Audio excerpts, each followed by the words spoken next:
Welcome everybody to today's webinar on the IEA PVPS Task 16. Please hold the line while we wait for more attendees to join.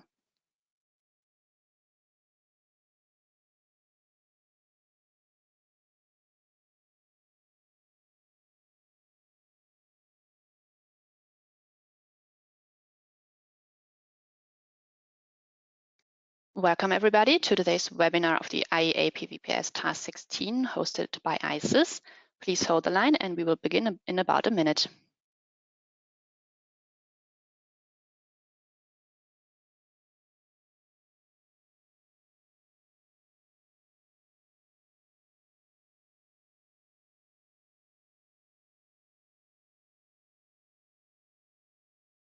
All right, thank you everybody for joining us on the webinar today. I think we are good to go now. And first off, I'm gonna introduce you to ICES and the work we do.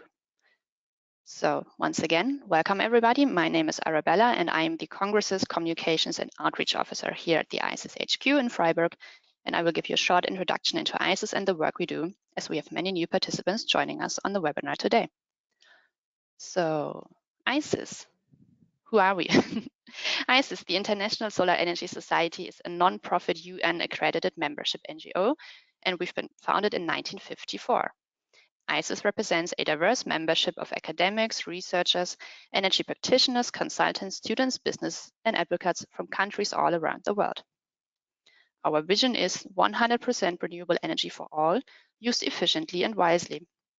And ICES works together with like-minded organizations from countries, again, all around the world, to advance the renewable energy transformation. To do this, ICES has a wide variety of key activities we pursue throughout the year. One of them is our biannual congresses, which take again place either in Europe or in countries all around the world.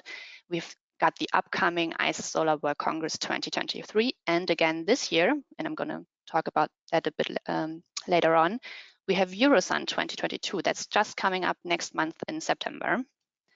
We have two major publications. One is the Solar Energy Journal, which many of you will know, and then we have a new edition that's Solar Energy Advances, and we started that in 2021, and that's a fully open access journal by ICES and Elsevier. We hold webinars, such as the one you're attending today, and we have several education initiatives, usually taking place during our conferences or also online.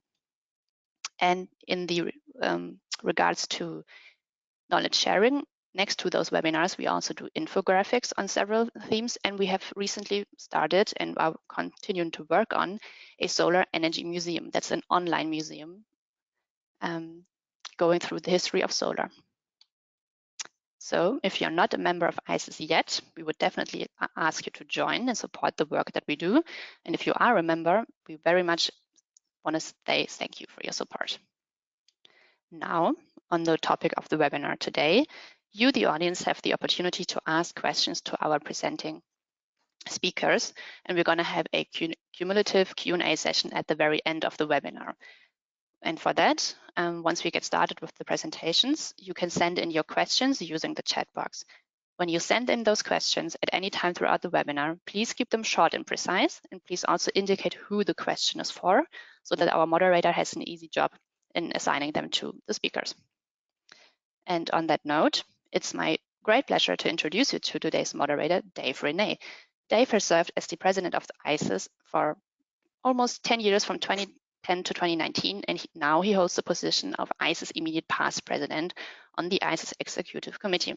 From 1991 until his retirement in 2012, Dave managed the solar resource assessment activities at NREL in the US, and then in 2012 he formed the consultancy Dave Renee Renewables. Dave is closely associated with Task 16. He's going to moderate the webinar, and he's also going to give us a first introduction into the task. So Dave, thank you very much for joining us. The floor is yours. Thank you very much, Arabella, for your introduction, and good morning, good afternoon, good evening to everybody on this webinar. We have a very good attendance for this webinar today. I'm very pleased to see that. Before we get into the individual speakers, I wanted to give a quick overview of Task 16 and the topic of firm PV power, which you'll learn more about during the presentations to come. But this is one of the tasks under or one of the subtasks, I should say, under task 16. If you could move to the next slide, I can explain more what task 16 is. It's under the International Energy Agency's Photovoltaic Power Systems Program. The IEA, of course, was founded back in 1974 during the oil embargo. In the 1990s, the IEA got very heavily involved in renewable energy and organized a number of what they call technology collaboration programs, which are technology-specific activities where experts from around the world can join to share research or conduct joint research and to advance the causes of renewable energy. PVPS is one of those technology cooperation programs that was established in 1993. And the role of PVPS is to facilitate the photovoltaic solar energy as a cornerstone in the energy transformation. The next slide.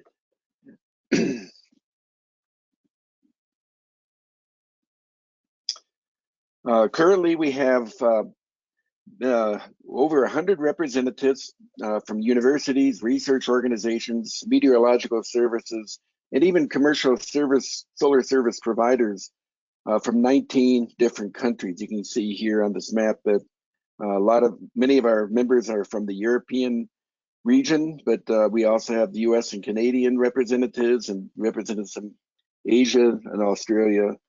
And we have in the past had also representation from South America. And the next slide, what I would like to do is just quickly explain the value and reason for having this task. Solar resources, as we all know, are the fundamental fuel for powering photovoltaic systems and for providing concentrating solar power and solar thermal energy resources to support a variety of end-use energy requirements. There are other programs representing CSP and solar thermal within the IEA, so we're going to focus here on the photovoltaic technologies.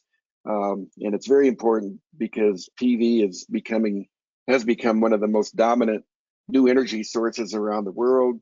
We're experiencing very large PV systems going into the grid, as well as high penetration for the grid to the grid, and this requires the need for high quality and very clear meteorological information to help support the inclusion of this variable renewable technology into the grid. The values that the PVPS research provide is independent benchmarks of various models and forecasting techniques, state-of-the-art descriptions of work that's being done around the world, with the intention especially to lower the uncertainties, which would of course leads to lowering of implementation costs for PV, and in turn results in more PV installations around the world. And one of our main outcomes of this task is a solar resource handbook that is upgraded regularly. This solar resource handbook is, you can see the link for it down below. It can be found on both the PVPS as well as the National Renewable Energy Laboratory websites.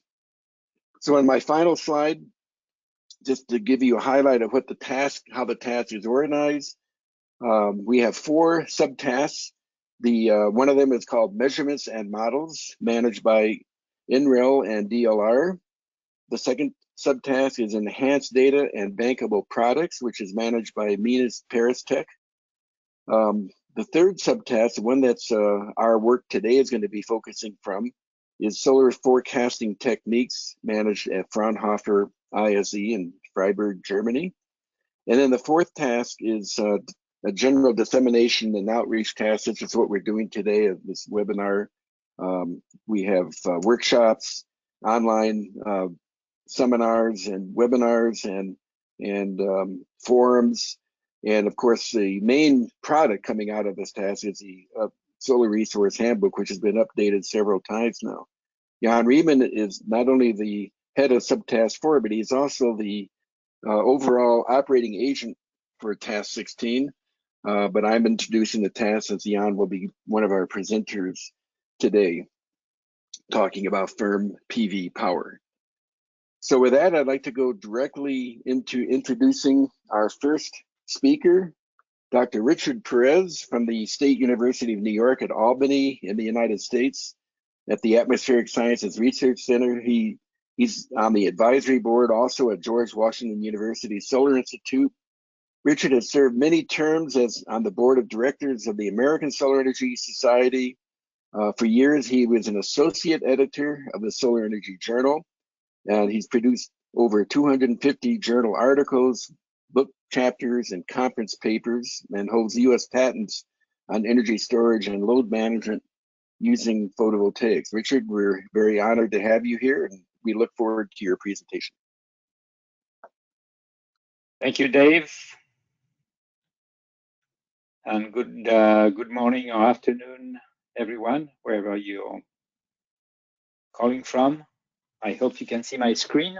So we're talking about firm power generation for 100% renewable power grids. So three things I'm going to focus mainly on solar, but what I say is probably applicable to wind as well. About solar, three things to remember. It's a very big resource. Is getting to be very inexpensive. And most important, it is 365.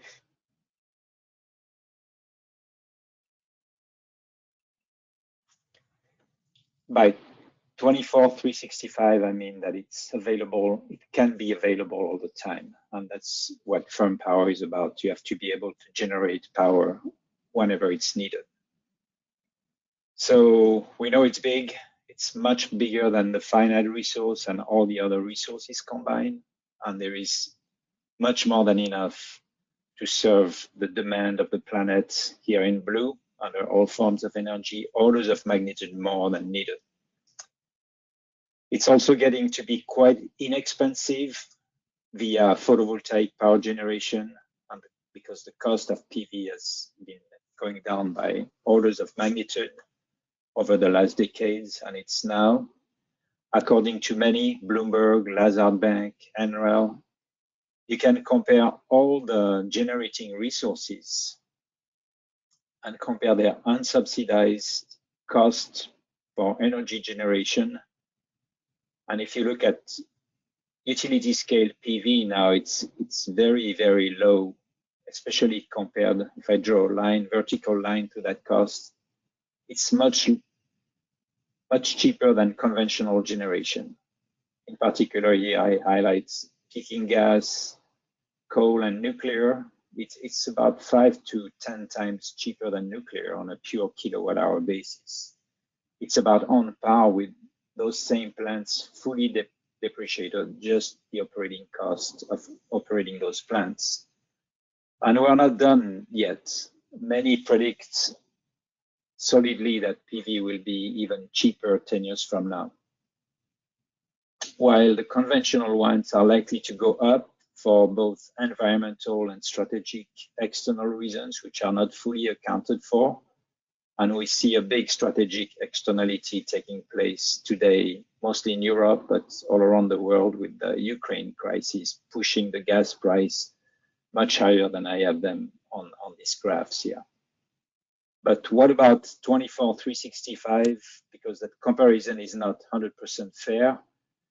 The conventional generation is dispatchable, whereas PV is run of the weather. It's not dispatchable. So let's delve into that. This is PV generation on any given day. It is intermittent, whereas conventional generation is firm, dispatchable, and can meet the load with certainty. And as a result of that intermittency, PV has grown, and wind as well, as a marginal resource. So operating at the margin, this is the load. That's the load of any utility in the world that happens to be New York City in winter. But when I put PV on top of that generating load here, it operates at the margin, and the core of the generation is base load and dispatchable conventional generation. And when you grow PV on a power grid, you make the job of the underlying dispatchable generation harder. You have steeper ramps taking place. You need much higher quality forecasts to make sure that everything operates. And at the end of the day, you can only grow so much, and the underlying generation job will be harder and harder and will cost more. So you've all heard about the duck curves growing on power grids, but that's only the tip of the iceberg. There is a much bigger problem, which is multi-day and seasonal. So this is the load PV production, daily PV production that happens to be in New York, and that's the electrical demand of New York. And you can see there is a big mismatch, especially if I look in the winter time. Yeah, you have almost a month without resource while the load is picking up. So how do you fix that big discrepancy? How do you make the PV resource 24/365? How do you transform marginal resource into a grid dominant resource? Well, you have to basically transform the PV shape in yellow here into load shape, because that's what you need to do. This is the load of New York City. That's a resource on a few days in New York City, and you have to transform one into the other. And the way you do that, everybody is banking on storage to do the job. You can also use geographic dispersion to do that, or make the load more flexible, or blend wind and solar. But the big one is energy storage. And physically, it can do the job. When you have excess, you put it into storage. And when you don't have enough, you take it back from storage. And storage technologies are evolving quite rapidly, and there are many technologies available to do storage. I like to divide them in three categories: the big macro mechanical storage technologies like pumped hydro and compressed air storage. You have the battery storage technologies, electrochemical, and then you have the fast response technologies like flywheels, supercapacitors. And among the batteries, you notice that lithium ion, which is powering all your laptops and all your phones, and now the cars, it's growing rapidly and getting cheaper, like many batteries.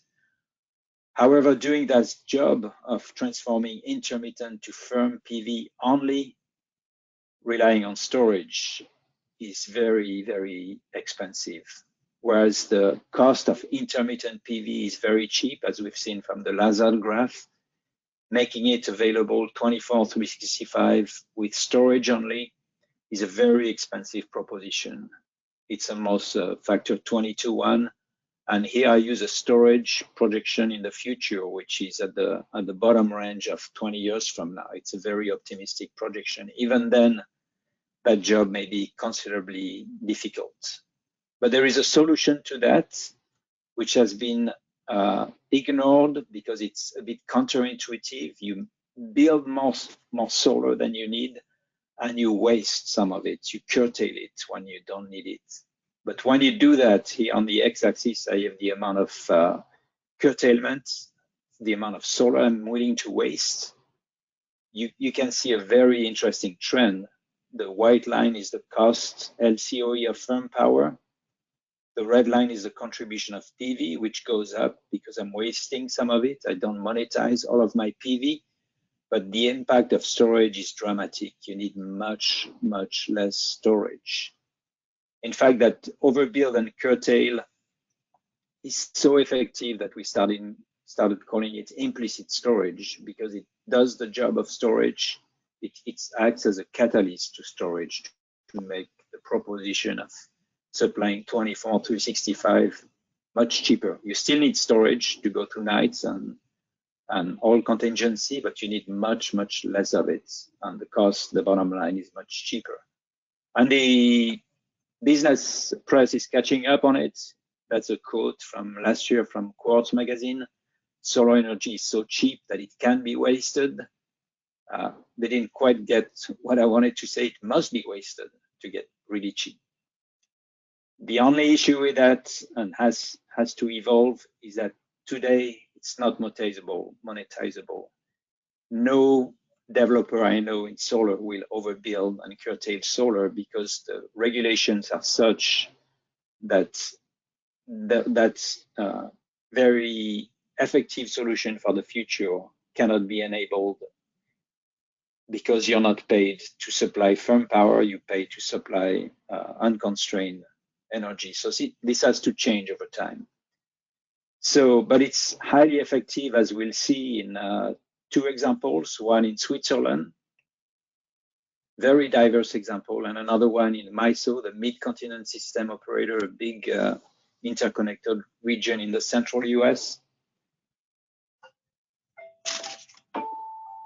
And I'm looking forward also to look at what's going on in the Western US, where we'll see the impact of that cost of storage on that firm generation proposition. So on this, I will hand the microphone back to Dave. Looking forward to hear from Switzerland and Jan Raymond.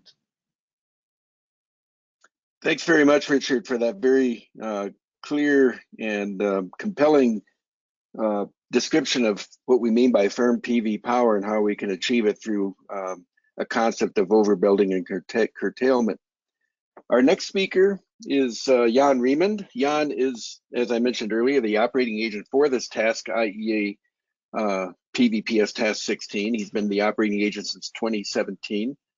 Jan has a solid background in geography and climatology and has been working for more than 20 years at the Meteotest organization in Bern, Switzerland. He is the project lead of the well-known global solar radiation database MEDEONORM. So Jan, I will turn the floor over to you. Welcome. Yes, thank you, Dave, for the nice introduction. Good morning, good afternoon, wherever you are. 1 second. Can you see my screen, or do you see the right one?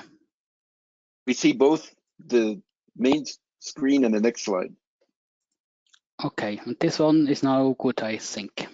Yes, that's good. Okay, yeah. So I will show today the firm PV power study which we did in Switzerland. I didn't do it alone. The biggest work was done by Mark Paris, who modeled it, and by Richard Paris, who put in a lot of knowledge and experience they did with their studies they did, like the MISO study, which we will talk about later. So our first thanks go to both of them. Okay, I will talk shortly about the conditions in Switzerland, what kind of input data we used, the scenarios, the cost levels, assumptions, then going to the results, to the cost levels, to the installed capacities, and make my conclusions. So up to now, PV is quite small. We looked at the 3 years of 2018 to 2020. This was our basis. At this time, it was 3% on average. Last year, it was already 5%. We had almost 4 gigawatt peaks installed, but we have a growth of about 30% of a year, so it's quite growing strongly. The consumption itself in Switzerland, it's about 60 terawatt hours, and it's stable since about 10 years. It's mostly hydropower and nuclear power stations currently, with a small share of PV with the 3%. Historically, we are strongly connected to Europe, so the European grid, it was started in Switzerland in 1958. We have imports during wintertime and exports during summertime, and net annually we are quite, there is a small import or small export. However, it will change in future. We are not coupled to the EU market system anymore, because there is a missing framework and electricity agreement. And so we are in the center, but left out somehow. And that's why we also added some scenarios with autonomous grid and restricted import. What we didn't do here, we did no grid modeling, we did no climate change taken into account. So this is just to tell at the beginning, this haven't been looked at. Here you see to the right also how it is from day to day. You see the imports during the winter and the export during the summer. And it's mostly hydropower and nuclear. We have 3 types of hydro to be separate in Switzerland. First, it's runoff river at the rivers. Then we have the large lakes like the Grands-Tixons, which is shown at the right. This is seasonal storage, mostly from summer to winter. And then we have pumped storage for short-term storage within days. One of the work for MeteoTest was to model the inflow to the seasonal storage. It's mostly in the spring because they are at the higher altitudes, about 2,000 meters above sea level. So during wintertime, there is hardly no inflow, and most of the inflow comes from March to June during the snow melt season. The basis of our work was the years 2018 till 2020 and the hourly time series of the ENSOE hourly time series. ENSOE is the European Association for the Cooperation of the Transmission System Operators. They have a transparency platform where we took the data from. But they have quite a lot of gaps, and that's why we have to correct them. First to the official dates of the Swiss Federal Office of Energy. Then we have had to fill gaps. Hourly gaps have been filled linearly, and long gaps have been filled with PV data, model PV data, based on global tilted irradiance data from Switzerland. All have been used. The time series of these 3 years to scale up to 2050. It's important if you look at, for example, the production 2 years ago. In Switzerland, the production doesn't fit the load currently because it is still linked to European market, and it's mostly produced for the peak hours because we have quite a lot of hydropower for the neighboring countries. This has been taken into account by the modeling of Mark Perez. Our scenarios was based on the energy perspectives 2050 plus. This is a net zero CO2 scenario, and we just modeled the state of 2050. There will be quite a strong growth of energy consumption. It goes up to 85 terawatt hours, and the nuclear will be phased out. 2050, there would be about 66 to 83 years old, and it is assumed that there will be no nuclear power stations anymore. So in short, the nuclear power will be exchanged with PV. We have 6 sub-scenarios. I will show the next slide, and additionally 4 options. So we have modeled Switzerland as an island. We call this standalone or autonomous in the upcoming slides, or we have it linked to the electricity market as it has been historically. We are using Swiss and US cost levels. One is conservative, one is optimistic. Finally, 6 multiplied with 4 gives the 24 scenarios we calculated. Here you see the 6 main scenarios. The first one was this energy perspectives with on annual basis, there is no import. But then for scenario 2, we added 10% net annual import. For scenario 3, we have the same, but we restricted the import regarding the power. So we limited to 3 gigawatt. Normally it's up to 10 gigawatts possible. We have in the 4th option, we added e-fuels. In the 5th option, we added import and e-fuels. And in the 6th scenario, we added also e-fuels and also some agri-PV. To the right, to see the same, you see the black parts. These are the imports, which are quite significant in scenario 2, 5, and 6. And in 4, 5, and 6, there is also some significant e-fuels part. The cost levels were based on this very well study from NREL, the ATB study database. We have 2 options, one based optimistic on US data for large-scale applications and one quite conservative for small scale. In Switzerland, there will be a lot of small-scale PV and also storage, which of course makes it more expensive. But until 2040 or 50, also some bigger scale applications are possible. That's why we just have the 2 of them as a bracket from where it can range to, and also looking at the sensitivity of these 2 assumptions. Here are the biggest and the most important figures here. These are the installation costs of PV. You see the 860 we assumed of Swiss francs per kilowatt. Swiss francs is the same as euro and US dollar at the moment. And you saw also 390, so about half of it for the US assumptions. Storage is a huge difference between small scale storage and large scale storage. For battery, we have almost a factor of 8 between the two assumptions. We had to assume also, of course, gas prices. They are quite low here. At the moment, they are very high, as you know, but we didn't change that too much.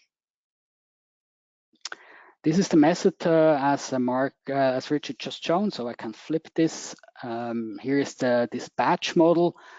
So we looked at the load. We took away the wind, the hydro river dispatch as normal, and then we had some kind of a fixed export. And then this has to be, we looked at the residual load. If there is more PV than residual, we fill the pumped storage, and then the electrochemical storage, so the batteries within the capacity limits, and then finally we curtail. If there is a deficit, we first discharge pumped storage, then the batteries, and if this is not enough, then we discharge the resources like hydro storage, the long-term storage, the natural gas, and also the e-fuels.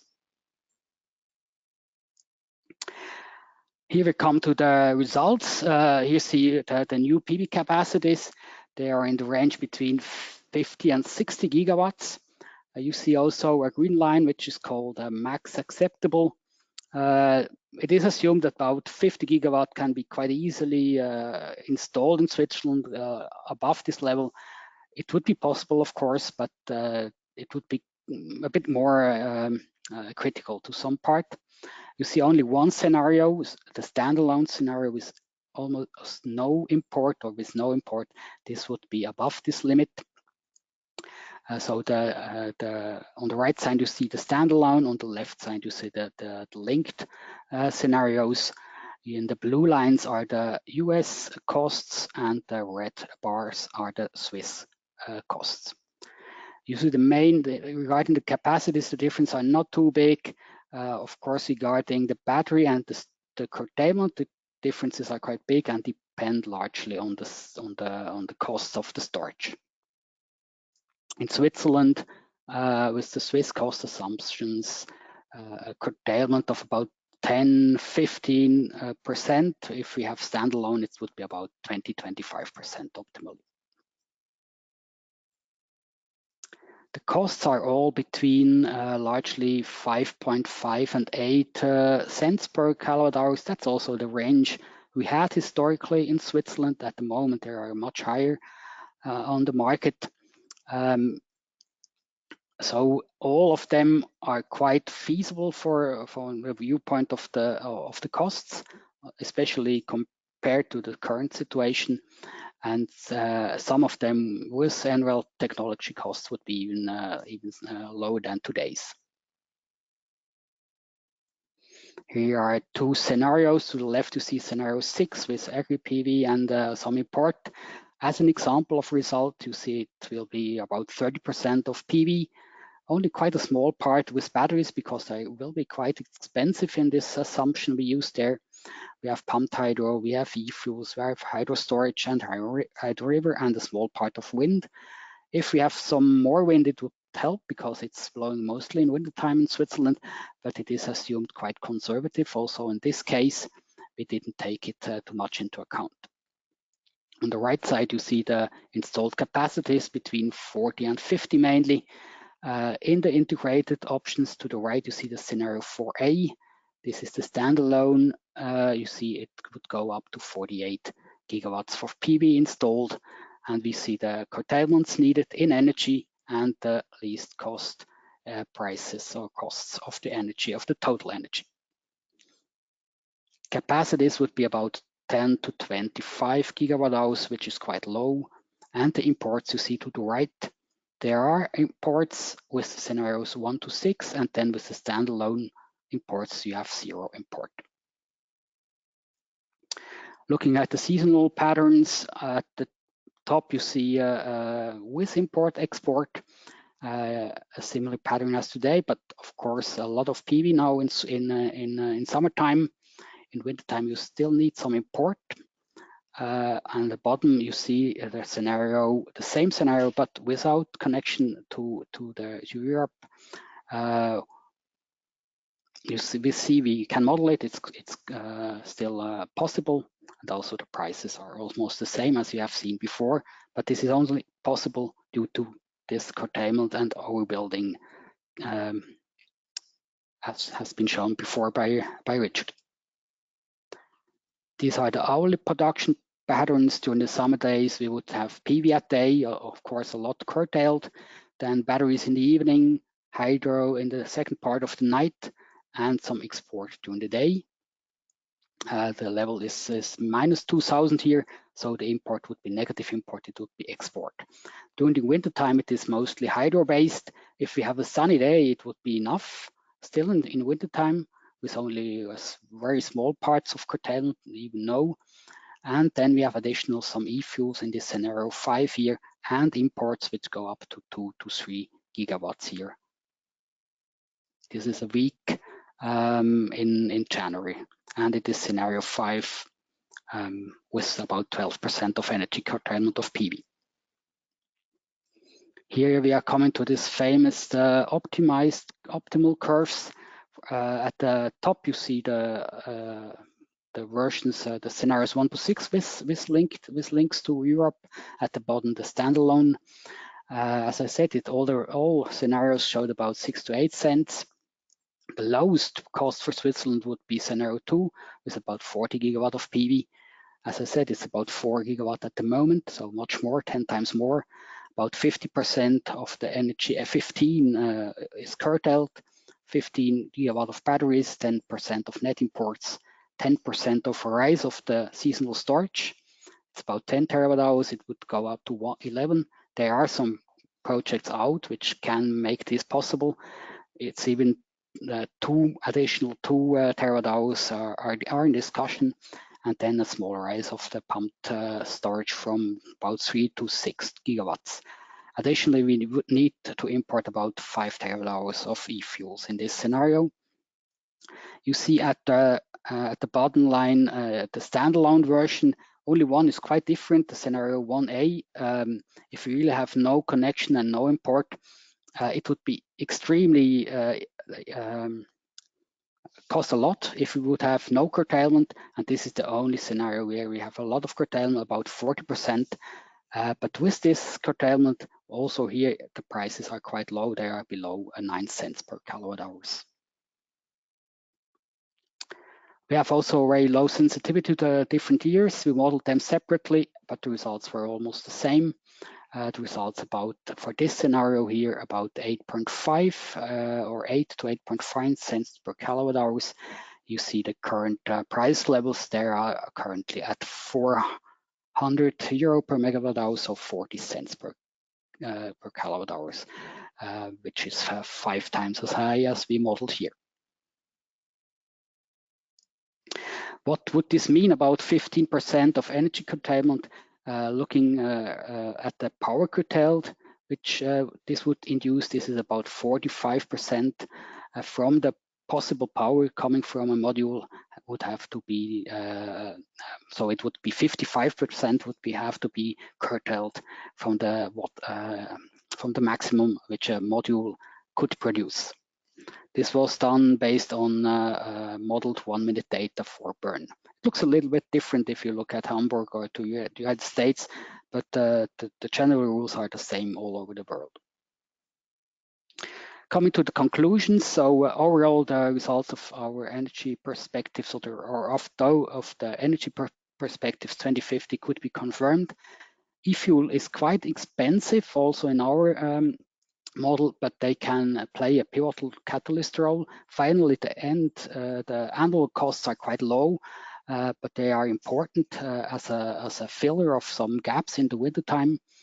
The model 10 to 85 gigawatt of batteries are feasible compared also to the electrical vehicle batteries, where about 200 of gigawatt hours of battery storage is foreseen in Switzerland alone. The standalone grid operation would increase the costs only by an average of 7% because of this overbuilding and curtailment. Finally, the curtailment lowers production costs by about 63% with import-export and 450% for a standalone. So overbuilding and curtailment is the enabler of the energy transition, and there should be no zero energy model without curtailment taken into account. Come to my last slide. So finally, renewables are securing the cost and climate. The quicker we can get to the 100% the stable system, and the less it is depends on imported energy. But there is no fast track. So to build the 40 gigawatts, it would take about 20 years when we can install about 1 gigawatt per year. So it can be done within one winter or 5 years. It's almost impossible to go over this 2 gigawatts because of the manpower we need to build this. But it was also stated already by Richard, so the current support and market system have to be remodeled to obtain this optimum for the economy, and how to adopt the political and the technical regulations to achieve this is an open question and has to be investigated. And the market system based on this marginal cost as it is today seems unlikely to fit for myself. So that's all from my side. Thank you for your attention, and I'm happy to answer your questions at the end of this set. Thanks very much, Jan. That was a very interesting presentation on scenarios that can achieve a goal of eliminating existing and aging nuclear power plants, which are baseload systems, to still achieving your baseload requirements through variable renewable energy sources such as PV under this firm power concept. Just a reminder to all of our attendees out there. We have many attendees, but please post your questions for the presenters. We'll get to your Q&A after the end of the presentations, but we've already got a lot of questions coming in, but just encourage you all to submit your questions when you can. Okay, our next speaker is Dr. Mark Perez. It's a great honor here to have a father-son team giving a presentation, giving these presentations at an ICES webinar. Mark is a lead researcher at the company called Clean Power Research, located in California and also Washington State, but Mark is in California, or his branch is in California. At Clean Power Research, he manages science and research in the area of high penetration solar potential assessment using remote sensing data, solar forecasting, PV spec inference, and DER, distributed energy resource adoption, and other domains. Mark's got a PhD from Columbia University, and he has a Bachelor of Science in Optical Engineering and a BA in Physics from the University of Rochester. So Mark, welcome. I'll turn the floor over to you. Thank you, Dave. Yeah, very happy to be here and happy for this opportunity to talk about firm PV power, overbuilding and curtailment and all of this. I'm going to turn back the wheel of time a little bit here to 2018 when we completed this Minnesota Solar Pathways project. This was a 3-year U.S. Department of Energy funded initiative to study how the state of Minnesota specifically and the surrounding region can achieve 100% renewables. And this was funded by Sunshot, which is now known as the Solar Energy Technology Office at the U.S. Department of Energy. So I'll be speaking at this MISO region. As mentioned previously, this is the Midwestern Independent System Operator. So this is one of the largest transmission system operators in the United States. And this is the region which contains the state of Minnesota, among other states. Graphically, this is what it looks like from a shape perspective. Over at the bottom edge here, this is Louisiana and the Gulf Coast, the coast of the Gulf of Mexico. And up here is the Canadian border. The the parallel and the Great Lakes region. This is Chicago, extruded here from the MISO shape, which has its own transmission system operating. And this is the state of Michigan. So 120 gigawatts peak, 670 terawatt hours per year. Currently, the renewables are roughly 21 gigawatts of wind and 330 megawatts of PV. So orders of magnitude more wind. This region of the Dakotas, this is North and South Dakota. This is known as the Saudi Arabia of wind in local parlance. So there's a huge wind resource here. From a geographical perspective, it can be divided into 3 macro regions, and these are from the MISO, North, Central, and South, and 10 load resource zones pictured here are load balancing authorities or load balancing areas. The resource is vastly different across the MISO region, as can be expected. In zone 3 pictured here, this is the wind resource. This is the monthly capacity factor. So it's 30-day moving average just to see the seasonality of the resource. You can see that it troughs in the summer and peaks in the winter.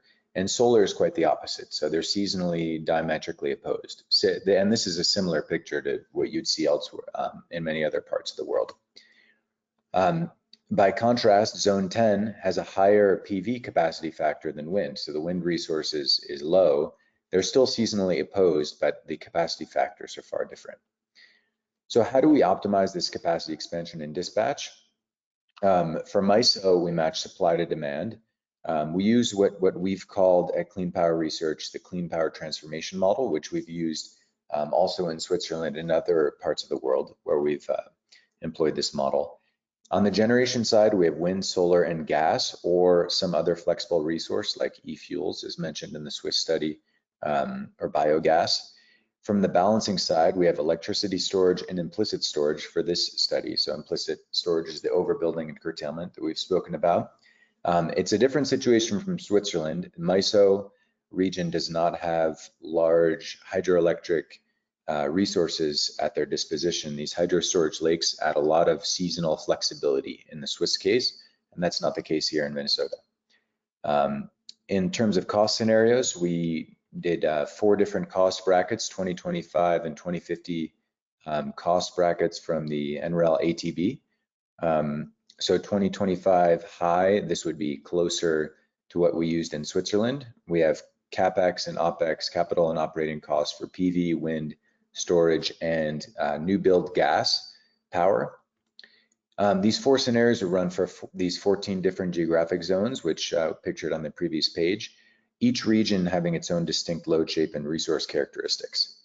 All in all, we ran 25,000 year-long hourly dispatch simulations across these 56 distinct scenarios. So this is less than we ran for Switzerland, all comprising, but I think you'll find the results interesting nonetheless. So let's start the story when renewables are small enough and capacity never to exceed load in any given hour. This is 5% energy penetration. You could see the duck curve forming here if you were to put the yellow up here and subtract it from the load, which is the black. Yellow is PV, black is load. This is 2025 low degree of technological development, PV alone. So this is a little bit more PV than the state of Michigan currently has. They don't quite have 5%. I think they have less than 1% currently. When we try to push the envelope to 100% PV, for instance, you start to need to, as mentioned previously, include energy storage. So you charge in the middle of the day in the green, and you dispatch that with the energy storage at night when there's no sun shining in the pink. The storage operation in this context would look like this. This is the 0 line here. Anything above 0, we're storing energy, and here we're discharging. In this case, we need to keep track of this dispatch duty cycle, so to speak, because here we can keep track of the required charge capacity. So this is the size of the hose, the intake hose to the energy storage needs to be 41 gigawatts for this scenario, for the state of Michigan, for this load balancing area, and 17 gigawatts of discharge capacity. And this is important to keep track of because different storage technologies have different costs associated with charging and discharging. Take, for instance, hydrogen storage. The electrolyzer costs a very different price per unit of power to the fuel cell that you'd use on the discharge size. This is what the time series of the state of charge of storage looks like for this week. So you can see the storage discharging at night and charging during the day, discharging at night, charging during the day. For this diurnal piece, we need about 230 gigawatt hours of storage energy capacity, so about 6 hours to mitigate this diurnality. For 100% penetration, here's the zoomed out picture for the full year. You can see we have summer surpluses and winter shortfalls. And we need about 66 gigawatts of PV on an energy basis. This, without overbuilding, we need a tremendous amount of seasonal storage, so about 13.5 terawatt hours. And this is just to show, once again, that the seasonal trend on an energy basis is much, much larger than the diurnal trend. This is very expensive, as shown before. This is the unconstrained PV cost that was shown 2 presentations ago. Right here, you can see it's very small and yellow. We're dominated by storage cost if we do no overbuilding. It's this entire chunk right here. And here, in this particular scenario, using the 2025 cost from NREL, we are above $1 per kilowatt hour. This will never happen economically. We can optimize PV overbuilding in this case. With PV alone, we're at about 2.6x overbuild. And this is largely because we're only using PV and storage to meet load. We're not using other seasonal generation or other dispatchable generation like we showed in the Swiss results. Here, this is just PV storage meeting load. And we need a lot more overbuilding if that's the case, because there's nothing else to do the balancing. Storage size is significantly diminished when we overbuild optimally. Here we're at about 719 gigawatt hours. And correspondingly, we find the sweet spot at 26.9 cents per kilowatt hour. This green piece right here, the margin on PV capacity, this is the implicit storage piece right here. So all in all, 2025, low degree of technological development, MISO Zone 7, 100% PV and storage at 27 cents per kilowatt hour. Let's look at the impact of price. Let's look at the 2050 high technological development costs, so lower costs. Here we already out of the box with these lowered costs, which are dynamically reducing by 70%. So now our sweet spot is at 7.9 cents per kilowatt hour, so significantly less. It's still cheaper than no overbuild in 2050. This is just to show where we were optimally built in 2025. So 2050 high technological development, 7.9 cents per kilowatt hour with 100% PV and storage in this region. What about wind? Does the same hold true? So this is wind alone. This is wind and storage meeting load directly. Here we have the opposite seasonality. So we have a summer shortfall and winter surpluses. Overbuilding also eliminates long drawdowns. Here, once again, we need a lot more overbuilding because we're only relying on a variable renewable resource and storage to meet load instead of relying on all these other flexible things that we did in the Swiss context. The cost is around the same, interestingly enough, after overbuilding is optimized and we find the sweet spot. It's about 6.2 cents per kilowatt hour.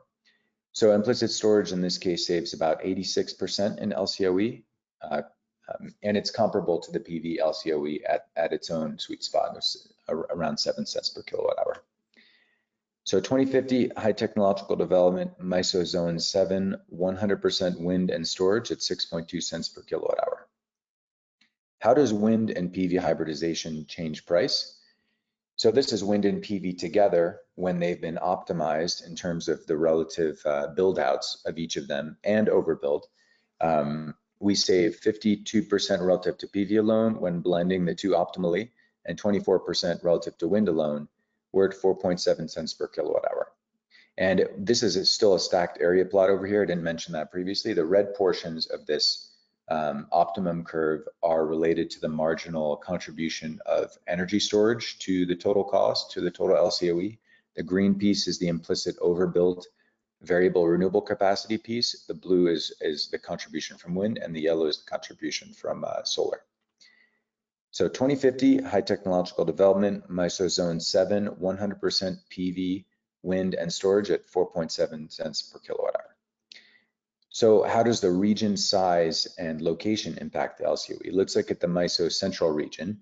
So a larger region that encompasses MISO Zone 7. Well, it's marginally cheaper, as can be expected. There's the effect of geographic dispersion. We move from 4.7 cents per kilowatt hour to 4.6. So 2050, high technological development, MISO central region, 100% PV, wind, and storage at 4.6 cents per kilowatt hour. What about all of MISO? Let's expand the region even further and use transmission to spread the generation around the entire region. Well, that's even marginally cheaper. And we've also equally optimally blended the PV and wind in each of these regional contexts. In this case, when we optimize the relative build outs of PV and wind, we're at 80% PV and 20% wind. And that speaks to the tremendous solar resource in the southern part of this MISO region. So here we're at 4.2 cents. So high technological development, 2050, all of MISO, 100% wind, PV, and storage at 4.2 cents per kilowatt hour. With 667 terawatt hours of annual usage, this equates to $28 billion of annual expenditures at this LCOE. So what if each load resource zone optimized for themselves? What if we, similar to Switzerland, cut the cord to each of the LBAs and optimize the build out of the variable renewables and storage in each of these contexts? And the color here is indicative of where the relative PV wind ratio ended up in terms of the balance between 100% PV and 100% wind. We're at roughly the same cost. If each load resource zone islanded themselves, we'd be at a weighted average cost for the whole region of 4.65 cents per kilowatt hour. So this equates to $31 billion a year. So this is essentially the value of a large TSO transmitting power throughout a large macro region. It saves about $3 billion per year. And here's a more specific slide showing where the ratio ended up from the PV wind relative build out optimization in each of these cases. This is what it looks like on a regional basis. This is if each MISO region islanded themselves. You can see only the northern region over here in the Dakotas, the Saudi Arabia wind aforementioned, has more wind than PV. All the others are more yellow than they are blue, interestingly enough. So this is 4.53 cents per kilowatt hour, weighted average cost, $30 billion a year, so $2 billion a year roughly, MISO region-wide interconnection. So this is cutting the cord to the perimeter of each region instead of the perimeter of each load balancing area. So the larger the interconnection region, the lower the cost generally, and therein lies the value of a TSO. So what about adding 5% new build gas, as we did for the state of Minnesota? It brings the cost down, it brings the optimal curtailment percentage down to below 20%. So about 17% cheaper than 100% renewables across MISO. We're at 3.5 cents per kilowatt hour. So gas does the same job as implicit storage does. And this, as we showed in Switzerland, doesn't necessarily need to be fossil gas. This could be biogas or e-fuels. This is what the dispatch looks like with the gas. If out of curiosity, this is a little bit complicated to explain in detail here, but you can see storage charging and discharging, gas dispatching when the storage is empty, this black piece right here, the wind dispatching as normal, and the PV trying to serve as much load as possible. So key takeaways, implicit storage has value. So overbuilding and curtailment is highly cost effective in every case, including in this MISO case. Wind and PV hybridization has tremendous value, and in Switzerland, we're a bit constrained regarding how much wind we can put in, or how much wind the Swiss people are likely to accept, given the topography. Very different story in the MISO region, and it does matter because they're seasonally anti-correlated. Cost matters significantly, as shown time and again in these types of presentations. Technology costs are declining rapidly for all of the system components mentioned here, and that will correspondingly alter the LCOEs and the relative value compared to other alternative future energy sources. If you raise the wind cost relative to the PV cost, you decrease the optimal wind percentage. Raise the storage cost relative to the renewables, you increase the implicit storage usage, and so on. Confidence and consensus around these costs will help solidify the planning process. I think, or it stands to reason.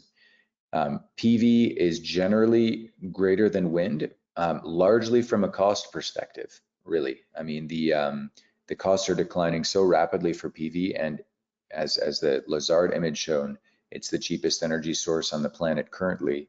And given economies of scale, this only stands to continue. Not to say that wind is not valuable.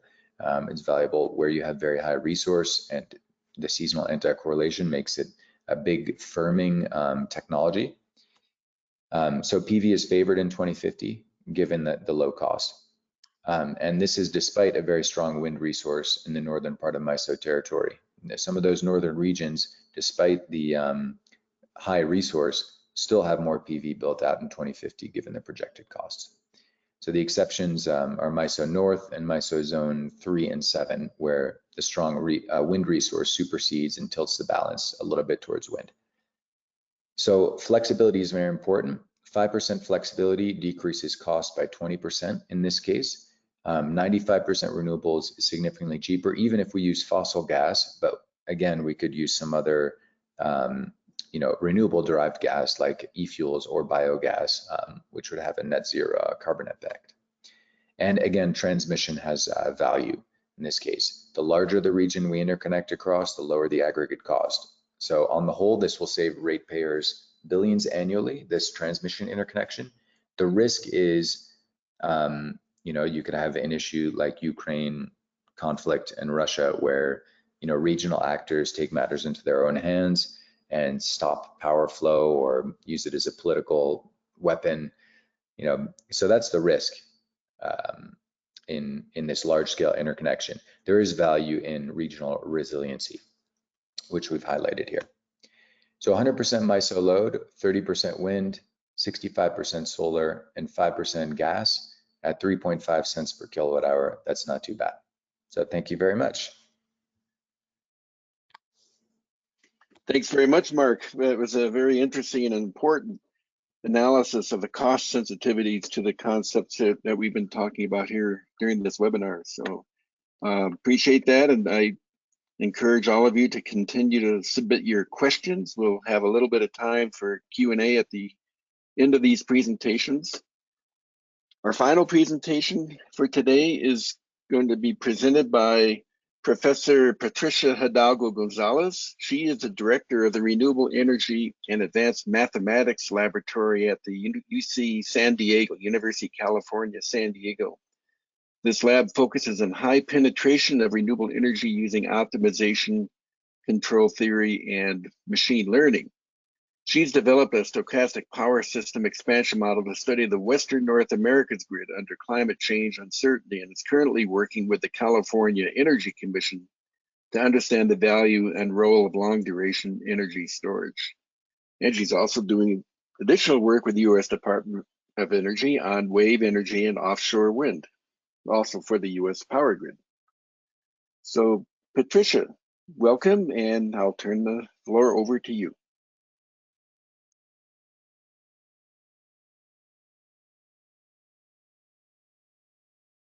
Okay, thanks Dave for the introduction. And I believe you're seeing my screen now. All right, and thank you for having me today. I was very excited to see how some of our results align, and also how we have differences across the regions. So let's get into some of the details. So today I'll be talking about part of the work that I've been carrying out with some collaborators for the California Energy Commission, looking at long duration storage and the role that it could have in Western North America. So I'm going to go over the methodology that we use, which is the switch-WEC model, a capacity expansion model. And then I'm going to highlight some of the key results from one of our studies. And I'm happy to go into more details in other parts of the studies that I won't cover during the presentation as well. Okay, so with this, let's talk about the model. So we have a base understanding on what's the tools that we use and what are the questions that we can answer. So the switch-WEC model, it's an open source model. Everyone's welcome to download it or clone it from our GitHub repo. And the switch model has been developed for several regions across the world. And for this study, it's focusing in the WEC, so the western side of North America. And as a capacity expansion model, it's deterministic and a linear program. It could also be set up as a stochastic program and also as a mixed integer program to do unit commitment. But for this study, it's used deterministic and linearly. And what it does, as capacity expansion models do, it minimizes the total cost of the power system in terms of generation investment and operation, and also transmission investment and operation. And geographically, we are covering the Western US, or the Western Electricity Coordinating Council, and we split it in 50 load areas that are representing where there's transmission congestion. So we capture that those corridors, and then we can model how, looking into the future, we would need to expand our existing capacity for the lines as well. And in terms of time, the model is very flexible. Some examples are when we optimize for like every decade, so let's say 2030, 40, and 50, or we could also focus on one specific decade of interest, as I'll be showing for this study, where we're focusing in 2050. And in terms of the time resolution, it's also very flexible. It's up to the user. So one could sample, for example, every hour of the days that you chose to represent the entire year or the entire decade. Or you could sample, as I wrote in this example, every 4 hours for every day that you're sampling, and you could choose a subset of days to represent the entire year, or you could choose every single day of the full year, depending on the question that you're trying to answer. And one characteristic of this model that it's important to highlight is that it doesn't optimize capacity in one phase and then optimize dispatch as a second phase, like in a disconnected way, but it makes optimal decisions simultaneously for dispatch and investment decisions. And the benefit behind this is that it gives us what will be the optimal, or the technical optimal, for capacity expansion and dispatch simultaneously. Meaning what could be the best we could ever do if we were to optimize this way. In reality, we cannot do that, of course, because it's hard, one, to predict what are going to be the costs and all the inputs that we use in these models. But also, the idea of having this type of analysis is that it could tell us what's the best that we could do. And then from there, we see where we lay in the end, in reality. All right. So just to give you a sense on what are the type of inputs that we're using for the WAC and the outputs that we can get for this model. So in terms of inputs, we use all the existing generators in the WAC. So roughly a little bit over 3,000 from the latest IEA form. And we also model potential new generators that you could decide to build out across the WAC. So for that, we have roughly 7,000 potential new generators. And here you can see a snapshot. These are the locations for wind where we can choose from to build more wind projects or wind farms. And this is a snapshot of what are the locations that we could build for solar power. And these two come from NREL, and we filter based on the highest capacity factors and also lowest connection cost and proximity to substations, as well as terrain, making sure that the build out it's actually reasonable and you don't have to build a line through a mountain, for example. So that's how we narrow down from having the highest resolution raw data from NREL into something more realistically that we could deploy. And in terms of the lines, the transmission lines, we aggregate the existing lines across the WAC according to these 50 load zones that I mentioned that we model.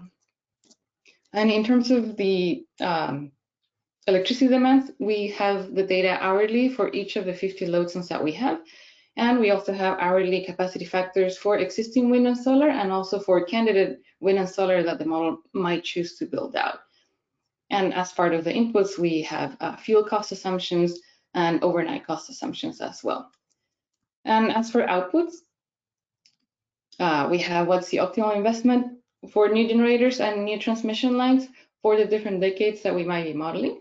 And also we get the optimal hourly dispatch if we were modeling with an hourly resolution, or whichever is the time resolution that we're choosing for the decades that we're modeling. And as well, we can track what are the CO2 emissions by generator with the time resolution that we might be running, and also what are going to be the investment and operational cost of each of the scenarios that we run. So now that we have a basic understanding of what's the model that we're using and what are the inputs and the outputs, I want to get into some of the preliminary results that we've been having for the California Energy Commission. So this work, it's collaborative work with many colleagues, and it's titled The Value of Long Duration Storage and its Interaction with a Zero Emissions Electricity Grid, which is under review. And the motivation for this work is the fact that the US future requirement for energy in storage or its duration for this growing demand in a reliable zero emissions grid, it's still unclear. So we still need to understand what's going to be that requirement. And there are several studies looking at this question. Some are reporting that 100% renewable energy grids are possible without storage or with storage. And then other studies are relying on clean firm power, and others take it even further out and they look at achieving negative emissions by using biomass. And other studies are looking at intraday storage, and in some cases they take into the case of what could happen if we do have seasonal storage available and at what price point that would need to happen.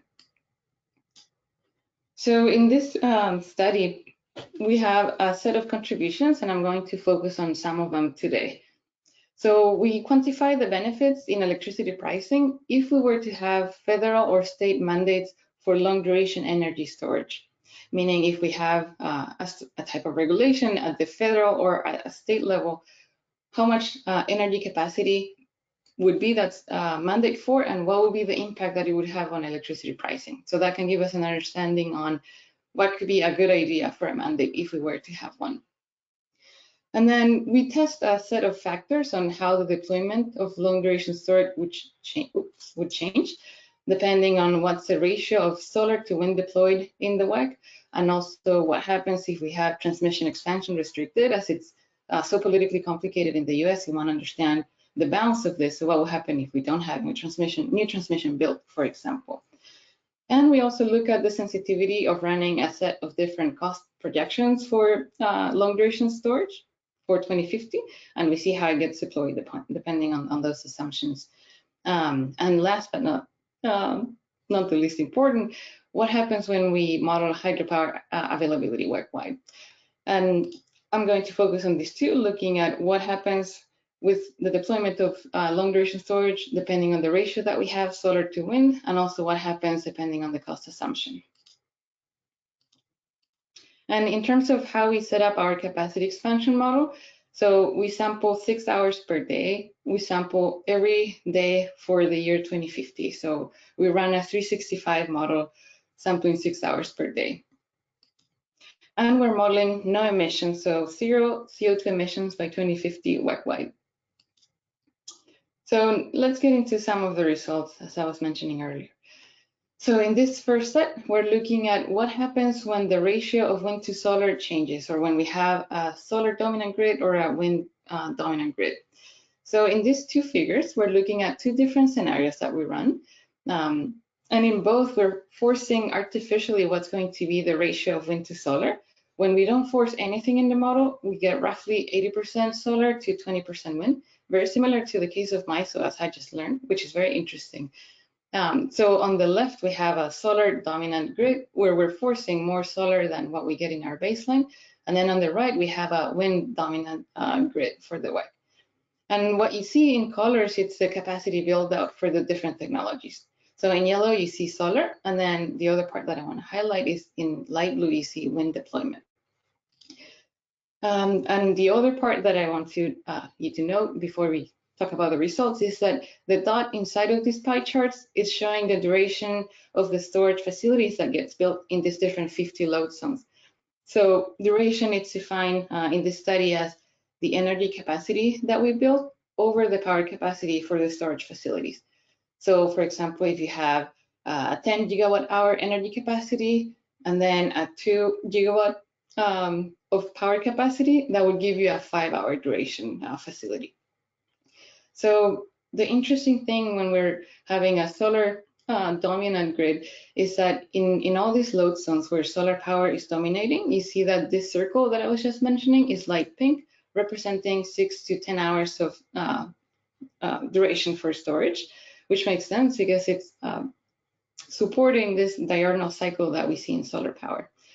And then when we move to the other scenario where we have a more wind dominant case, we see now in the load zones where they deploy mostly wind, we see this darker pink, and that's representing 10 to 20 hours of duration for the storage facilities that are getting deployed. So now let's change gears a little bit and let's look at the other set of scenarios where we're changing the cost assumption for the energy capacity for storage, long duration storage. So in this set of scenarios, let me walk you through this table so you can parse it a little more efficiently. So in this column, we have the different cost assumptions for energy capacity that we're using. And our baseline was NREL ATB, the conservative projections for 2050. And then we do a sensitivity around it to see if R&D were to get to these different cost targets, what could be the optimal deployment WEC-wide. So the first result that I want to show you is that when we go from the most expensive assumption to the cheapest assumption for energy capacity, we see that the energy capacity build out WEC-wide ranges from 1.5 terawatt hours all the way to 36 terawatt hours, which is a substantial change. And then another interesting result is that if we look at the largest storage duration, so basically the highest duration across the WEC, when we have the most expensive cost assumption, we see roughly 9 hours of duration being the maximum. And then when we go to the cheapest cost assumption, we see all the way to 825 hours of duration, which is 34 days. So now we're talking about seasonal storage, going across, like storing electricity for over 30 days and dispatching as needed. And another interesting result from this experiment is what happens with new transmission build out WEC-wide. And similarly, we see that in the lowest cost assumption, compared from our baseline, new transmission expansion needs to decrease by 75%, which is substantial. So meaning that we could focus in only those critical corridors to make sure that we are minimizing our cost if we were able to reach this type of R&D scenario. All right, so now let's look, changing gears again, look at the other set of scenarios that I wanted to highlight today, looking at what could happen if we have some storage mandates WEC-wide. And what should be that mandate, or maybe not what should be that mandate, but what that mandate would affect in terms of electricity pricing, and that could inform if we would like to have a mandate like that, what should be the choice around that value. So in this plot, we're looking at the cost of electricity, or the price of electricity, I should say, so meaning the locational marginal price. And then on the x-axis, we're looking at different scenarios where we're forcing a different mandate for energy capacity for storage to be built. So every point that you see, it's a result from a different run of our model, forcing, for example, here, 20 terawatt hours being built out of energy capacity WEC-wide. So then from this figure, the takeaway is that as we increase the storage mandate, so as we increase that amount through the different runs of the model that we have, we see that there's this critical point of the 20 terawatt hours of energy capacity mandated that decreases the variability in our electricity prices the most dramatically. Beyond that, we continue to see this spread getting shrunk, however, at a much slower rate. So meaning that this 20 terawatt hours of WEC-wide energy capacity mandate is showing that it could be a critical point on what could be an interesting drop, or have an interesting drop in electricity pricing for 2050. Now, similarly in this figure, we're looking also at electricity price on the y-axis, and then we're looking at this different storage mandates that we could be enforcing. And now we're looking at a breakdown for different regions across the WEC, and we basically have a curve for every of the 50 load cells, but to make it visually more appealing, we aggregate for different states and different regions. So we see that there is variability in electricity pricing across the states, as we see that nowadays as well. So that would also prevail, that difference across the regions. And now in this other figure, similarly to the other two, we're plotting electricity pricing on the y-axis, and then the different scenarios that we run for storage mandates. And now in this case, we see that an interesting result is what we would expect, is that the cheapest hours, or the hours of the day that would have the lowest electricity pricing, would be from 8 a.m. to 4 p.m. And that's because of the solar power generation that we would have. You would drop the prices quite dramatically during those hours of the day. And then relatively looking at this drop in electricity prices, we see the similar trend that we were looking at before. The 20 terawatt hours of energy capacity mandate would reduce relatively the LMPs the most compared to the other type of mandates where the decrease it's a little more progressive. And last but not least, I wanted to show the electricity pricing breakdown for the different months of the year. And then seeing how this breakdown for the different months or seasons of the year changes as we increase this energy capacity mandate that I've been discussing. So we could see that the blue line and then this orange line are the ones that show the highest prices, and that makes sense because December and July are the months of the year that have the highest load for the WEC. So understandably so, the electricity prices are going to peak then as well. And we see a similar result as we've been discussing when we go to the 20 terawatt hour of storage mandate. We see this spread reduce quite dramatically, and then as we increase the mandate, it continues to reduce, but at a much slower rate, meaning that this 20 terawatt hours, it's a critical point that we should be looking at.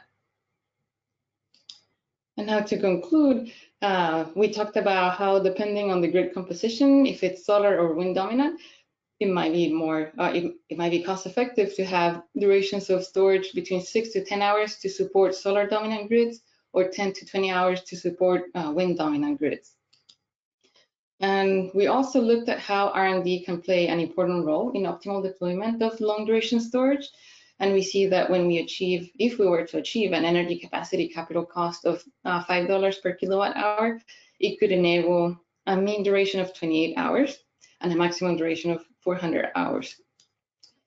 And as we just discussed, if we were to have storage mandates WEC-wide, it could mitigate electricity prices variability and seasonality in a zero emissions grid.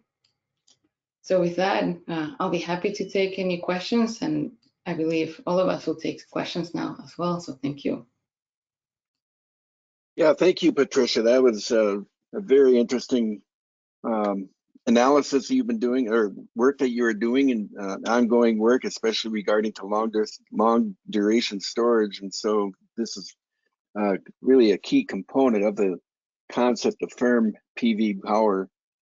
So now I have the challenge of taking all the questions that have come in and trying to give everybody an opportunity to get their questions answered. What I would like to do is just create a panel discussion here by having everybody share their, all the speakers share their camera, or turn on their camera. And just quickly, a number of people have asked a question about whether the slides are available and or will be made available. And yes, they will be available on the ICES homepage. And of course, this webinar will also be made available. The recording of the webinar will be made available to the ICES membership. Arabella can give you a little bit more detail about that after we're done with this Q&A session here. But we have about maybe 5 minutes to sort of try to cover the questions. One very general question is associated with curtailment and how can we avoid curtailment? And actually, what is the definition of curtailment? Maybe we should start with that.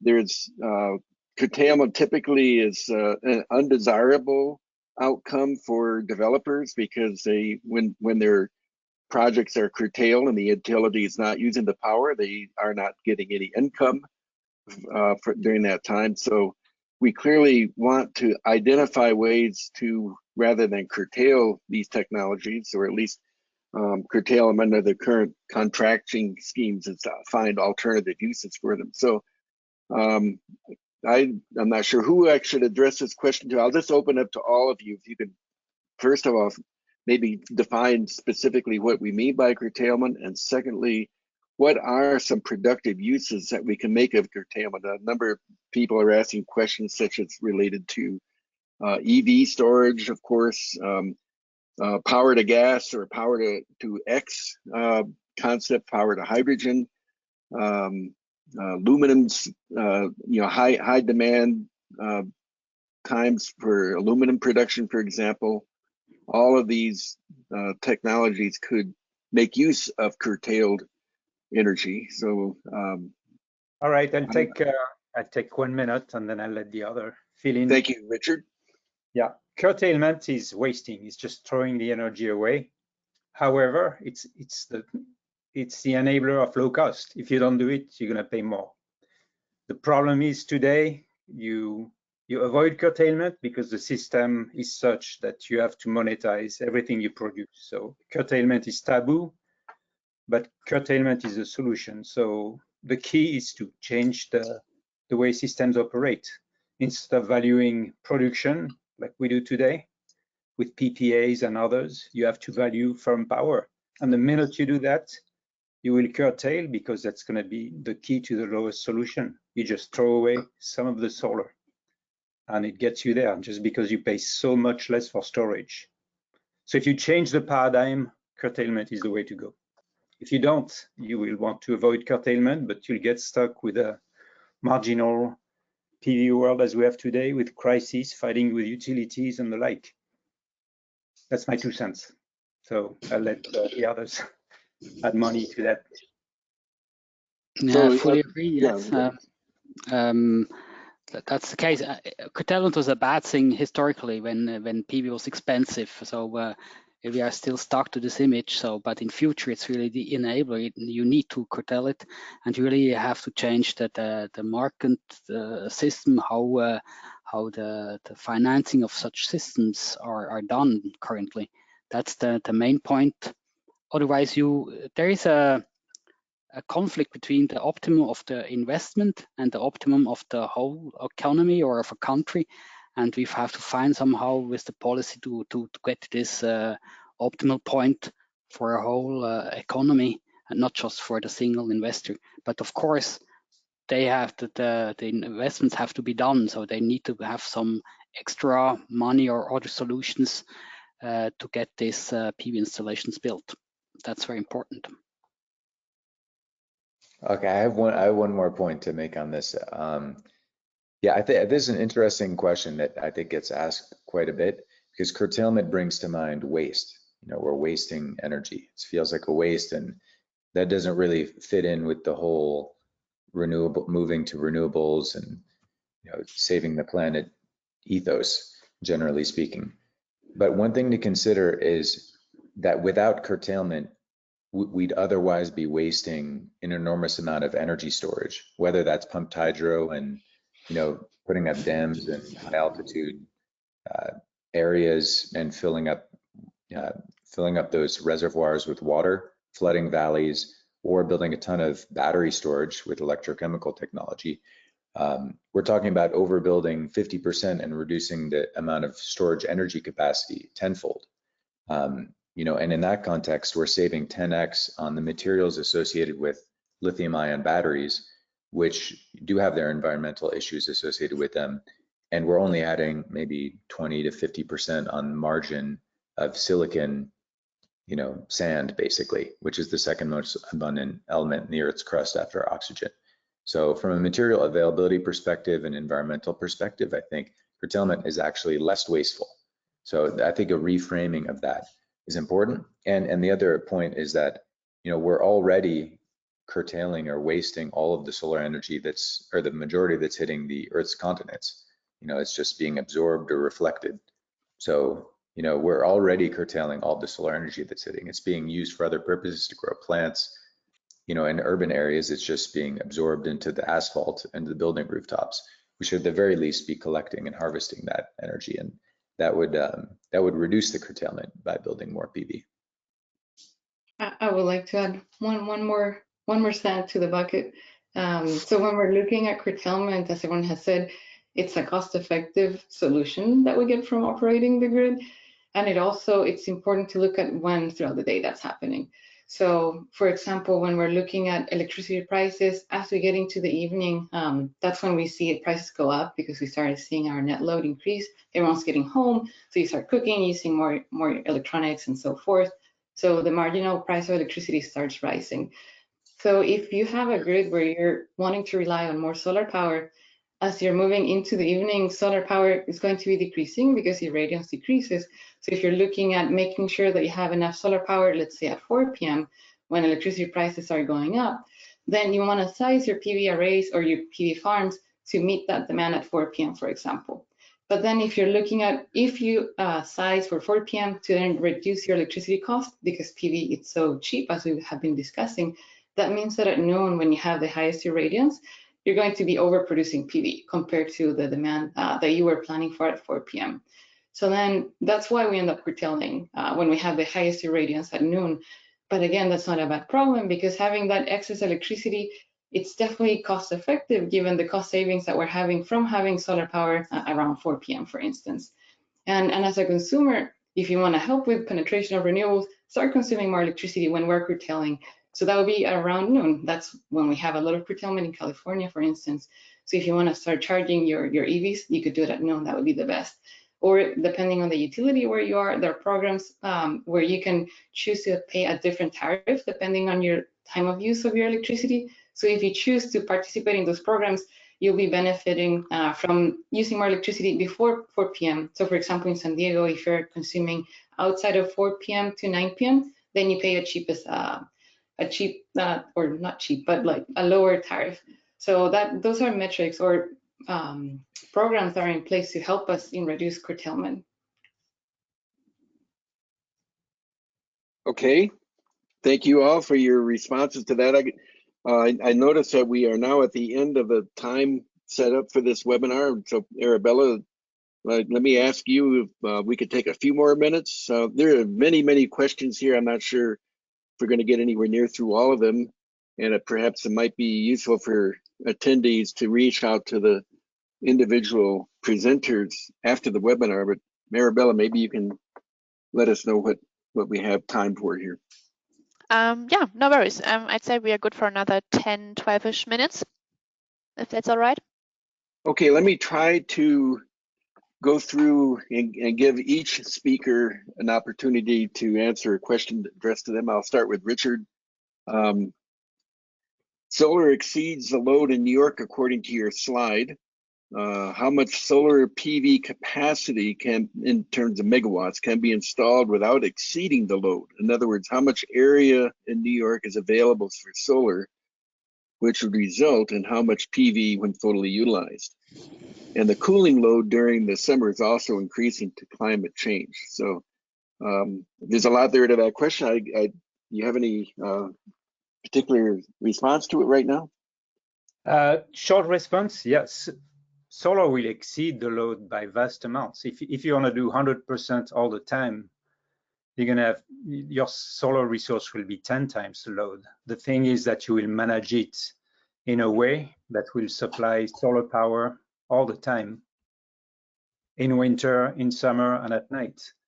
You will optimize the curtailment of that solar output, you will optimize the battery, and you will get that at 5 to 6 cents per kilowatt hour in New York.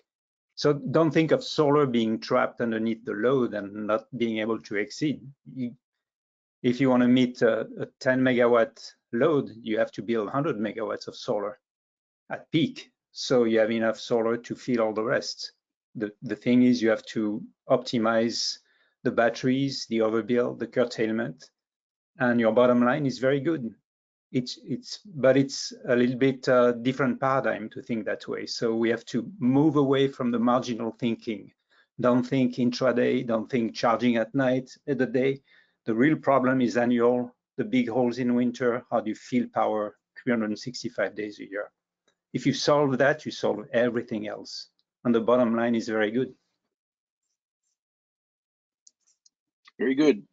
Does anybody else want to add to that before I go to the next question? Okay, Jan, here is one that was addressed to you. To what extent are the storage values shown in this analysis resilient against climate extremes? For example, climate change resulting in long drought periods, so that hydropower in Switzerland becomes less reliable. As I stated, we didn't take climate change into account. There are some risks, as we have it this summer at the moment, that the lakes will not be as full as it should be. This is also the case in many other regions in Europe and also the United States. Climate change will also help to some extent. because the winter will be shorter. 1 month it is already shorter, and the hydro dams, the seasonal storage has been built for the winter time.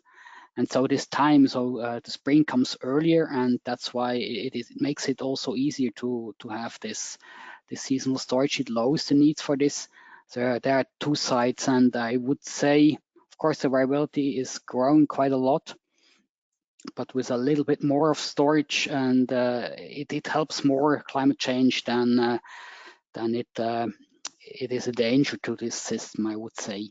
It also helps, it makes more the load for the summertime for the cooling systems, which will come also in Switzerland, and it lowers the energy needs for the heating in the winter time. Okay, one other question I'll address to you, Jan. Somebody asked if you could share your cost curves for e-fuels, and that you mentioned electric vehicle storage size comparison. Have you also considered fuel cells, aluminum fuel cells, for example, that are now being built in India as part of that e-fuel component? No, we have the price of the e-fuels, which is quite high. So the electricity made with e-fuels would be about 20 cents per kilowatt hours. Actually, that's about the price, or with gas at the moment in Europe, it's about 40 cents per kilowatt hours due to this war in the Ukraine. And even with the high price we included, it doesn't make a lot of change because we use it only 0 to 5-6% for the annual mean. So it doesn't make a lot of change, but we didn't go into the technical details. We just make a huge high level assumptions of the cost levels and didn't go into too much of the details because a lot of modeling has been done within this Energy Perspectives 2050, which was really the basis of our calculations. Okay, thank you. Mark, you got a lot of very positive comments and favorable comments on your analysis, so thank you for your presentation. I have a two-part question here. One is, what type of energy storage did you use in your case study? And the other kind of more general comment or question is, have you been able to share your results with the political leadership? And if so, with any political leadership at any level, state, federal level, whatever, what have you? And if so, what has been their response? Those are both great questions.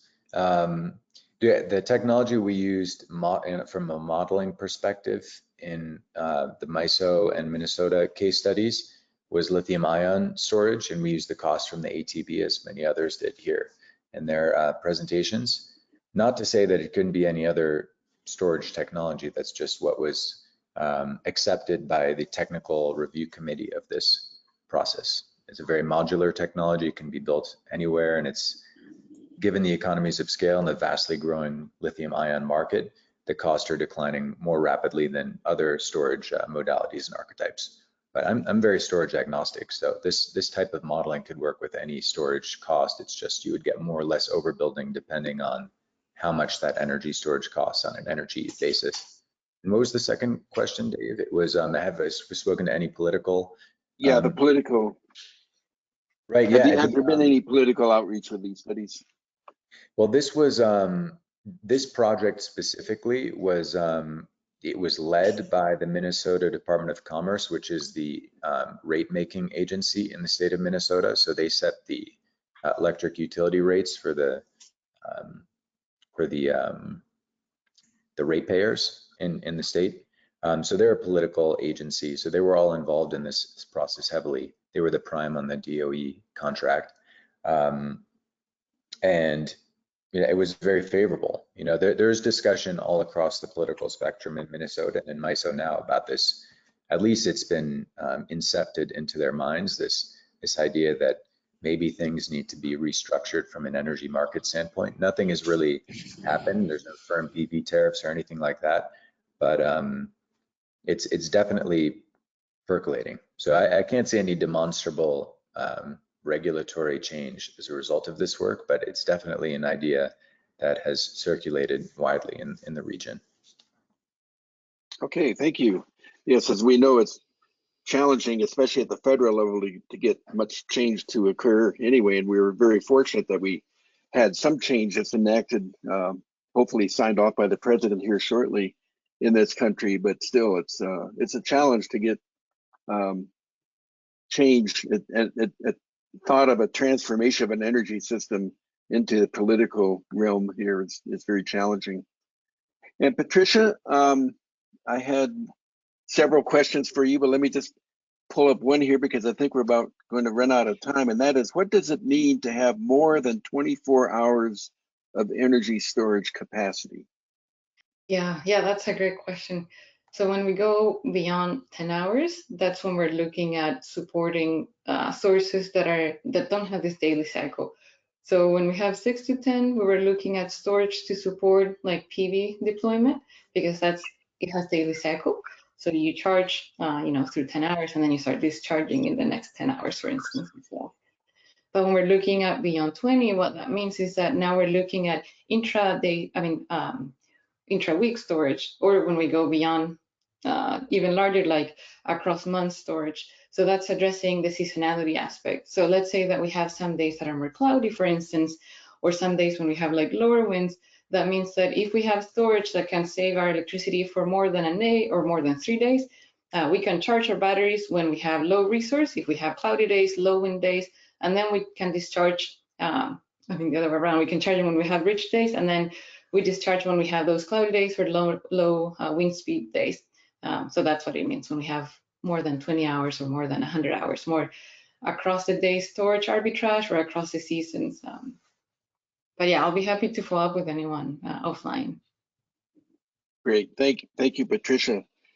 So I think that's probably all the time we have, unless we have time for each panelist to give one last quick comment. By the way, the very last question that came in is a question, it's a very general question for all of us. Is solar PV truly sustainable in the long run? I think we all have our strong opinions about the answer to that, but if I have time, Arabella, can we just give each panelist a quick minute to summarize their key points? Yes, please go ahead.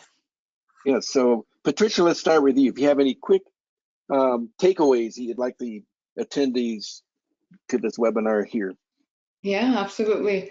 So having 100% renewable grids is possible, as you've seen from most of our studies, and it's not necessarily more like costly. And what we do need to be, it's like smart about our decisions in terms of how we're deploying the support for that type of grid. So make sure that you're getting informed, that you can make the right choices at your level. For example, if you're in a utility, choose the programs that will enable to have more renewables in the grid. And we could do that as consumers. But yeah, that would be my 10 seconds. Very good, thank you. Mark, how about you? Yeah, I think given the size of the resource, I think solar is the way to go. I think it's the intrinsic underlying resource which fuels most of the other resources, both fossil and renewable on this planet. You know, there are a couple exceptions, nuclear and geothermal, but it's the biggest resource available. From a material utilization standpoint, it's pretty low impact because we're talking about the second most abundant element in the Earth's crust as the main material doing the power generation. So I think from those two standpoints, it's probably the way that we should be focusing our efforts. From a deployment standpoint, obviously, you know, building big PV farms in sensitive areas and affecting wildlife and whatnot is not the best, you know, land use, I think, but novel concepts like agrivoltaic, where you combine PV and cropland, and when you build it on rooftops and roadways, this is all using existing, already occupied human land use, you know, in a minimally impactful way. So I think if you want to have an impact, convince your, you know, regulators to adopt firm PV tariffs if that's possible, and to better regulate where the PV is being installed and the way it's being installed, because right now it's just building PV farms in the cheapest land area, which isn't necessarily the most forward-thinking land use, I think. Thank you. Very good points. Jan, how about you? Yes, I think this concept of curtailment and overbuilding is really the enabler of the energy transition, together with a lot of PV. Without this concept, it would be quite expensive, and that is also what is shown to us. But together with this concept, it's really cheap, so it can secure the climate, it can secure the costs, and enhances also the energy security. So it's really a game changer. And what we have to change is also this system, how that installations are financed, and also the market regulations. That's the next important big step we have to do. Thank you. And Richard, you get the last word here. Thank you. Well, I'd say, yeah, solar is big time out there, with a little help of wind in some places and hydro in others.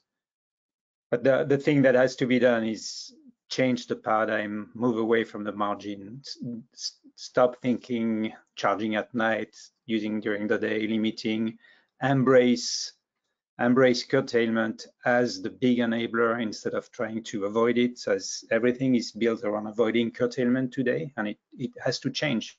Otherwise, we'll get stuck.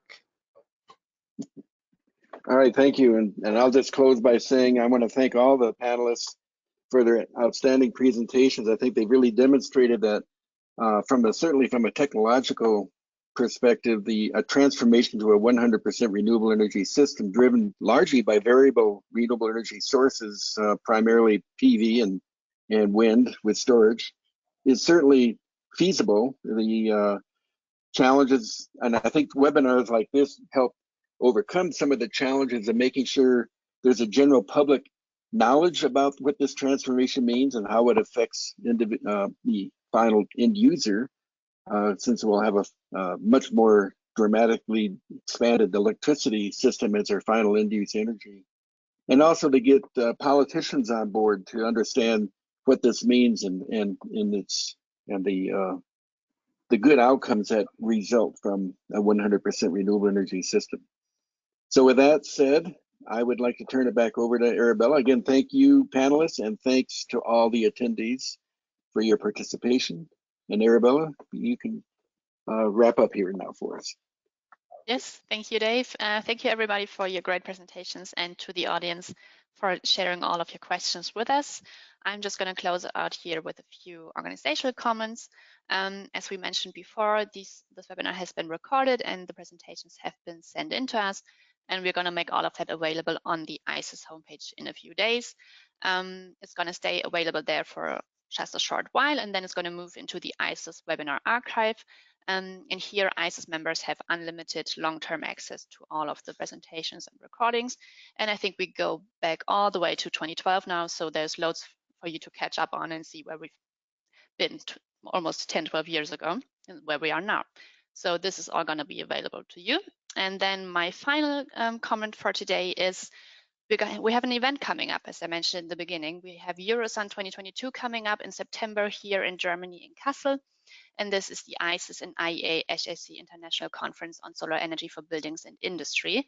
Registration is open. I know quite a lot of our speakers today are actually, I think, joining us in Kassel, so that's something to look forward to as well. And there's more information for all of you on our homepage. That's eurosun2020.org.